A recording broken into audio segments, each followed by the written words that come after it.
नमस्कार दोस्तों, मैं यूट्यूब चैनल ज्ञान अर्जन नोट्स में आप सभी लोगों का स्वागत है। आज हम पढ़ेंगे ग्रीक और रोमन काल के भूगोलवेत्ताओं के बारे में। इससे पहले हम भारत के प्रमुख भूगोलवेत्ताओं के बारे में पढ़ चुके हैं। आज हम ग्रीक एवं रोमन के कुछ जो भूगोलवेत्ता हैं उनके बारे में देखेंगे। तो आइए सबसे पहले देखें यूनानी भूगोलवेत्ताओं के बारे में। पृथ्वी के विभिन्न भागों के पर्यावरण और उनके निवासियों के जीवन पद्धति पर वर्णनात्मक लेखन का आरंभ यूनान में 9वीं शताब्दी ईसा पूर्व को हो गया था। कितनी शताब्दी ईसा पूर्व? तो 9वीं शताब्दी ईसा पूर्व हो गया था। महाकवि होमर की 2 काव्य रचनाओं में महत्वपूर्ण भौगोलिक वर्णन मिलते हैं। किसकी रचनाओं में मिलते हैं? तो होमर एक भूगोलवेत्ता थे, उनकी रचनाओं में मिलते हैं। इसके पश्चात के वर्षों में थेल्स, एनेक्सिमेडर, हेकेटियस, हेरोडोटस, अरस्तु वनस्पति विज्ञान के जनक माने जाते हैं, पिता। थियोफ्रस्टर, इरेटोस्थनीज को भूगोल का जनक कहा जाता था। भूगोल पोलिबियस, पोसिडोनियस प्रमुख। ये जो इरेटोस्थनीज जी ने भूगोल शब्द दिया था, जिसके कारण इन्हें भूगोल का जनक माना जाता है। हेरोडोटस जो थे वो इतिहास के पिता माने जाते थे और हेकेटियस जो हैं वो भूगोल के पिता माने जाते हैं और अरस्तु जो हैं वो वनस्पति के पिता माने जाते हैं। तो इस प्रकार से जो यूनानी भूगोलवेत्ता थे इन सभी का हम धीरे धीरे एक एक कर अध्ययन करेंगे। तो आइए करते हैं। अब आइए होमर के बारे में जानने का प्रयास करते हैं कि होमर कौन थे। यूनानी महाकवि होमर ने ईसा पूर्व 9वीं शताब्दी में 2 महाकाव्य इलियड और ओडिसी की रचना की। किसकी रचना की? इलियड और ओडिसी, ये होमर की प्रसिद्ध रचना है। अगर थोड़ा हम इलियड और ओडिसी की रचना के बारे में देखें तो जो इलियड है और ओडिसी, ये भारत में जैसे हम रामायण महाकाव्य है और महाभारत, गीता, ये सभी इन्हीं के समान जो है ये पवित्र ग्रंथ है। कहाँ का? यूनान का। और इसमें टार्जन वार यानी इलियड जो है वो ग्रीक महाकाव्य है, हम देखते हैं।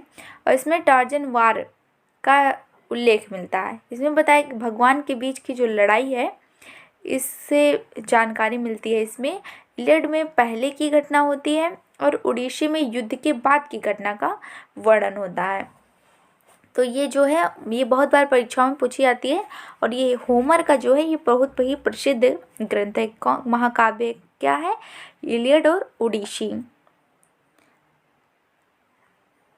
अब आइए आगे देखते हैं। होमर की ओडिसी नामक महाकाव्य में तत्कालीन यूनानी विद्वान को ज्ञात विश्व के परिधि पर स्थित विभिन्न स्थानों और प्रदेशों का सजीव चित्रण मिलता है। इस महाकाव्य का नायक ओडेशस है। इसमें ट्राय राज्य के पतन के पश्चात ओडेशस की इथियाका स्वदेश वापसी का वर्णन है। इस यात्रा की अवधि में उसकी नौका तूफान में फंस जाने से उसकी दिशा बदल गई और अब 20 साल बाद वह स्वदेश पहुंचा। इस लंबी यात्रा में उसे जिन जिन स्थानों से वह गुजरना पड़ा उसका काव्यमय रोमांचक वर्णन इस ग्रंथ में किया गया है। और किसके द्वारा किया गया है? होमर के द्वारा किया गया है। अब हम थेल्स के बारे में पढ़ेंगे। थेल्स को गणित। अब आइए पढ़ते हैं थेल्स के बारे में। थेल्स को जैसा कि हम जानते हैं कि एनेक्सिमेंडर और जो थेल्स थे वो गणितज्ञ थे और उसके पिता माने जाते हैं गणितीय भूगोल के।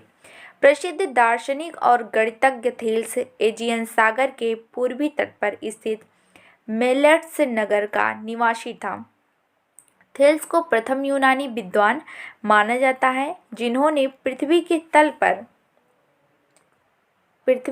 पर विभिन्न स्थानों की स्थिति निर्धारण की दिशा में सार्थक प्रयास किया था।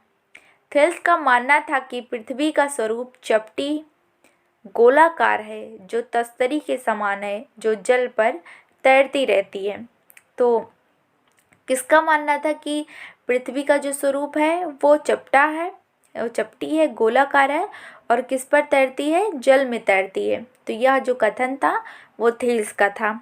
अब हम देखेंगे एनेक्सीमेंडर के बारे में। तो आइए पढ़ते हैं एनेक्सीमेंडर के बारे में। इनका जो काल था वो 611 से लेकर 547 ईसा पूर्व था। ये प्रसिद्ध दार्शनिक थेल्स के शिष्य थे। एनेक्सीमेंडर किसके शिष्य थे? तो वो थेल्स के शिष्य थे, इसलिए इन दोनों में समानता देखने को मिलती है। इनका जन्म भी टर्की के तटवर्ती नगर मेलट्स में हुआ था, यानी जहाँ पर थेल्स का हुआ था वहीं पर इनका भी जन्म हुआ था। एनेक्सीमेंडर ने यूनान वासियों को नोमेन नामक धूप घड़ी से परिचित कराया था। तो इसके एनेक्सीमेंडर ने किससे परिचित कराया था? किससे परिचित कराया था यूनान वासियों को? नोमेन। नोमेन एक यंत्र था, एक धूप घड़ी थी, उससे परिचित कराया था एनेक्सीमेंडर ने। और ये जो नोमेन यंत्र है ये इसका जो उपयोग होता है ये अक्षांश के मापन में इसका उपयोग किया जाता है। और इन्हें एनेक्सीमेंडर को जीव भूगोल का जनक भी कहा जाता है। इन्होंने पहली बार क्या किया था कि पहली बार विश्व का पहला मानचित्र जो बनाया था वो एनेक्सीमेंडर ने बनाया था। और किस पर बनाया था? तो कांस्य की प्लेट पर सबसे पहले इन्होंने बनाया था विश्व मानचित्र।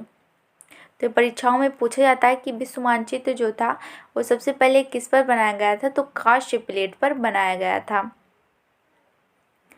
अब आइए हम आगे बढ़ते हैं और आगे जो है, और उन्होंने जो मानचित्र बनाया था विश्व मानचित्र में वो 3 महाद्वीपों को ही प्रदर्शित किया था, एशिया, यूरोप और लीबिया, जिसे हम अफ्रीका के नाम से जानते हैं। तो इन्हीं 3 महाद्वीपों को इन्होंने अपने मैप पर दिखाया था। अब हम आइए आगे पढ़ते हैं। अब हम देखेंगे पोलिबियस के बारे में। पोलिबियस ने भौतिक भूगोल के क्षेत्र में उल्लेखनीय कार्य किया था। इन्होंने नदियों के अपरदन तथा निक्षेपण, अपरदन जब नदियाँ पहाड़ों से गिरती हैं तो चट्टानों को काटती हैं, उसे हम अपरदन कहते हैं। और निक्षेपण मतलब एक जगह जो अपनी अवसाद को क्या होता है कि जमा कर लेती हैं, उसे हम कहते हैं कि नदियाँ निक्षेपण कर रही हैं। इनसे उत्पन्न कई स्थल रूपों जैसे बाढ़ का मैदान, डेल्टा आदि के निर्माण का वर्णन किया था पोलिबियस ने। अगर पूछा जाए कि सबसे पहले डेल्टा का आदि बताने वाले कौन थे, तो वो पोलिबियस थे। अब हम हिप्पारकस के बारे में देखते हैं। अब आइए हिप्पारकस के बारे में देखें। हिप्पारकस इरोटोस्थनीज के पश्चात अलेक्जेंड्रिया संग्रहालय के पुस्तकालय में अध्यक्ष नियुक्त हुए थे। पहले वहाँ पर कौन था? इरोटोस्थनीज थे। इरोटोस्थनीज के बाद कौन थे? हिप्पारकस थे। वे मूलतः एक खगोल शास्त्री थे। उन्होंने नक्षत्रों के वेद के लिए एक चक्र यंत्र का निर्माण किया था।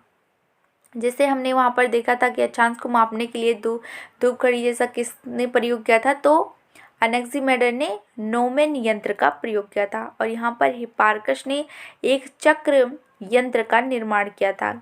उसका नाम क्या था? जिसका नाम था एस्ट्रोलैब था। क्या नाम था? एस्ट्रोलैब। उन्होंने प्रथम बार बराबर दूरी पर खींची गई अक्षांश और देशांतर दोनों का जाल पर मानचित्र बनाया था। जाल पर मानचित्र बनाया था। सर्वप्रथम हिप्पारकस ने वृत्त में 360 अंश में विभक्त किया था। किसे? वृत्त को कितने अंश पर विभक्त किया? 360 में विभक्त किया था। उन्होंने विषुवत रेखा को पृथ्वी का बृहद वृत्त बताया और यह भी स्पष्ट किया कि भूमध्य रेखा से उत्तर और दक्षिण की ओर अक्षांश वृत्त की लंबाई क्रमशः घटती जाती है। तो ये सब प्रमुख जो विशेषताएं हैं वो हिप्पारकस थी। हिप्पारकस ने किस यंत्र का प्रयोग किया था? चक्र युक्त यंत्र का बनाया था। तो एस्ट्रोलैब यंत्र का बनाया था। पृथ्वी को मतलब कि वृत्त को नाम देने वाले 360 डिग्री में विभक्त किया था अंश में, वो कौन थे? तो वो हिप्पारकस थे। उन्होंने विषुवत रेखा को कौन सा वृत्त बताया? तो बृहद वृत्त बताया। ये सब मुख्य रूप से प्रश्न थे। और उन्होंने यह भी बताया था कि विषुवत रेखा से ऊपर और जो नीचे की लंबाई है वो दोनों कैसी है, नीचे जाने पर क्या होता है, लंबाई अक्षांश वृत्तों की लंबाई क्या होती है, घटती जाती है उत्तर से दक्षिण की ओर। अब हम पढ़ेंगे पोसिडोनियस के बारे में। ये यूनानी भूगोलवेत्ता, इनके बारे में आइए पढ़ते हैं। पोसिडोनियस ने पृथ्वी की परिधि का आकलन किया था। उन्होंने रोड्स और अलेक्जेंड्रिया स्थानों पर कोनोपस नामक तारे की क्षितिज पर ऊंचाई का प्रक्षेपण किया था। कौन सा तारा था, कोनोपस तारा था। आज हमने यूनानी भूगोलवेत्ताओं के बारे में देखा, जो प्रमुख भूगोलवेत्ता थे। अगले वीडियो में मिलेंगे और अन्य भूगोलवेत्ताओं के बारे में जानने का अध्ययन करेंगे।